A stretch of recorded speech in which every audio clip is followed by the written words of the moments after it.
From perfect pies to Christmas cookies, for many people the holidays mean baking and lots of it. Here with tips and tricks to make your baking easier and more delicious, we welcome back professional baker Tammy Brennan. It's always so great to see you. Thank you, Hannah. Thanks for having me back. It's always so much fun. You make the best bakes, and you have Thank some you. really simple stuff that's going to help us, not just cookies, but lots of different things we might be cooking up this holiday season. Exactly, to be more successful. And I know, Hannah, a lot of people haven't baked over the summer. It's hot. Yeah. And we want to make sure that our baking soda and our baking powder is still activated. Step and it's not one, old. right? You can't always just tell by the, the date on it. Sometimes how it's stored will affect it as well. Okay, so tell me the hack here that we're going to figure out. What we're going to do is to test the baking soda. If you put a teaspoon of baking soda in there, Okay.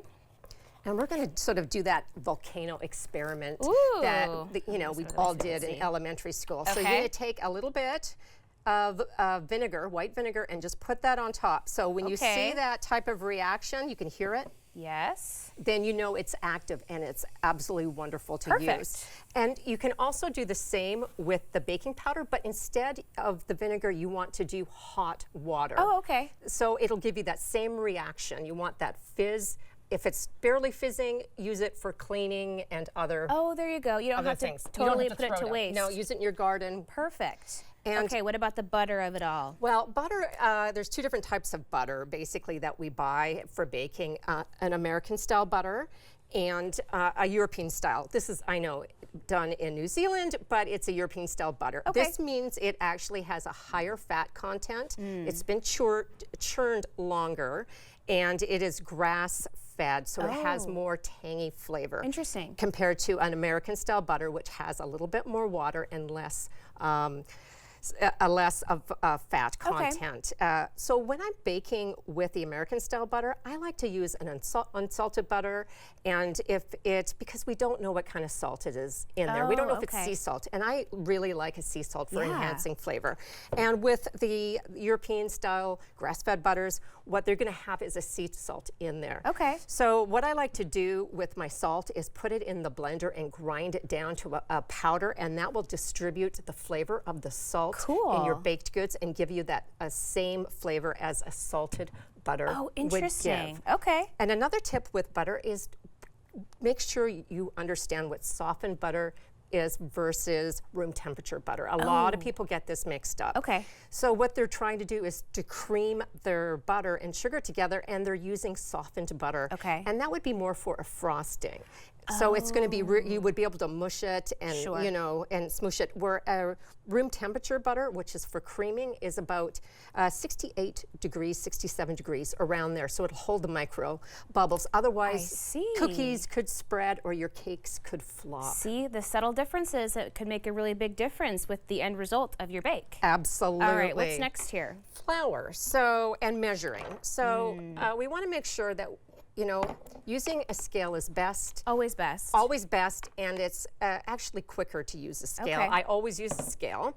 However, if you don't have one, you want to make sure that you're measuring correctly. So this is flour. So what I like to do with flour, just fluff it up a little bit, and then scoop it in. Right. And then scrape it off. Flatten it. Flatten it. Okay. Now, if it is a cake, I like to make sure that I sift it first before putting it in. It makes a big difference. It's that one really simple extra step that really does pay off in the long run. Yes, and if you're using a liquid, use a liquid measuring cup. That's important.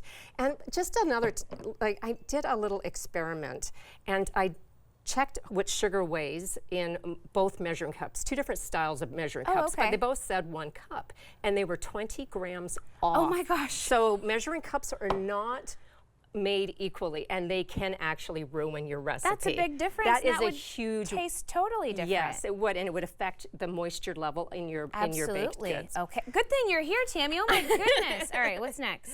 What's next is, let's get this out of the way. Sometimes we run out of ingredients. Yep. It happens. It happens. Or you go to use something like your brown sugar, and it is old and hard and clumpy. So don't worry, I have your back. Okay. So if you want to make brown sugar, and I know because for my bakery business, I buy by the large tub. Okay.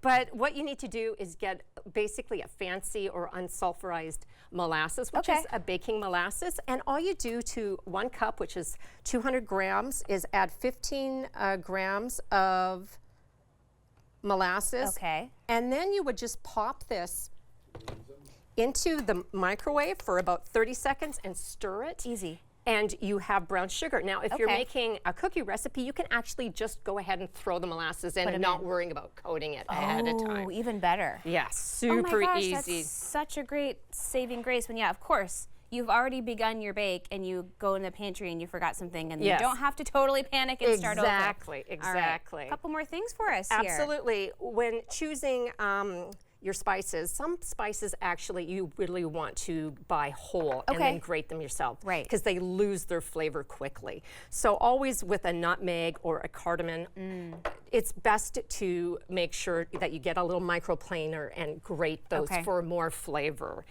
If you've had your extracts in your pantry for a long time, it's not a big deal because they're alcohol-based. However, if you're buying an emulsion, they are water-based and they will go bad quicker. So if you're using like a vanilla that you use all the time, go Right. ahead and buy an extract. But to save money, don't buy an emulsion if you don't use that flavor very often, like maybe makes once or twice a sense. year. It's going to go bad in your Okay. cupboard. Yeah, because some of us do. We're not frequent bakers, so it's not really Right. worth it to have it sitting there and just Yes. deteriorating Yeah, as the days go Yeah, by. yes, and you don't want it to go bad. It's a waste.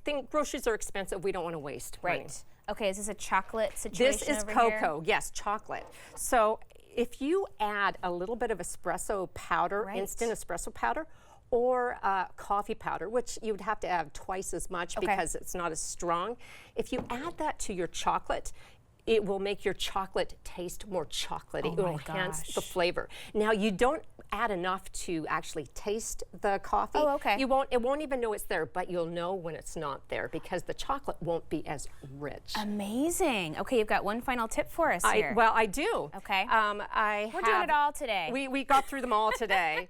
Nuts. Okay. If you're going to use nuts, make sure to toast them before you add them into your recipe. Now, if you're going to be adding them on top and baking your nuts, make sure that you don't toast them because they can burn in the oven. Oh, okay. So the oils will bring out the flavor, and that's always a good thing to have extra flavor. A to Z, you have saved us so many baking disasters. We're going to be prepped for the season to come. You're going to be busy baking too, so I'm going to be very busy. we appreciate you stopping by. It's always so nice to see you. It's so fun to be here all the time, Thank you Hannah. so much. Okay, we will have more information on our website at katu.com. We'll be right back with more Afternoon Live right after this. Way to go.